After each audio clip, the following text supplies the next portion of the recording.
After the end of the postseason, New Orleans personnel chief David Griffin faced two critical choices. He made the first one, especially on defense. They gave up too many offensive rebounds and allowed too many second chance points. Despite the presence of elite point of attack stopper Holiday and excellent help defender Lonzo Ball, they struggled to stall dribble penetration on the perimeter, which allowed opponents to repeatedly get to the 10, rack up free throws, and score points in the paint. They turned the ball over a lot, and when they did cough it up or miss a shot, they took their sweet time getting back on defense, giving up a ton of points in the process. Those sorts of problems are both endemic to young teams and the kind of self-inflicted wounds that drive coaches crazy, including their new one. To me, the areas for them are, they've got to take care of the ball. Their turnovers actually went up in the time they had Zion. They were last if you don't do those two things.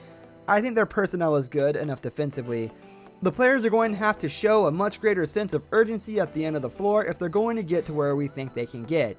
Van Gundy demands that urgency and attention to detail from his players, and everywhere he's been, that insistence has resulted in improvement. He has spent 11 full seasons as an NBA head coach. His teams have ranked in the top 10 in turnover percentage 6 times, and league average or better 8 times. They've been among the 10 best teams in keeping their opponents out of transition 10 times in those 11 seasons, and in limiting the number of points per possession on those chances 9 times. They've ranked in the top 10 in opponents' free throw rate 7 times, and in the top half of the league in 10 of the 11.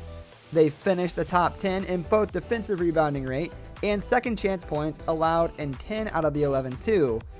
Bringing in the 61-year-old Van Gundy to tighten the screws rather than going with a younger assistant or first-time hire like Indiana just did with Nate Bjorkgren, or a player development guru like Kenny Atkinson suggests that Griffin believes in that recipe. Hiring Van Gundy, the coach who turned Dwight into a 3-time Defensive Player of the Year, indicates a belief that the best way to get the most out of Zion, Ingram, and the rest of the young Pelicans is to surround them with vets who understand the game and can execute a defensive game plan, can shoot, and make plays with the ball.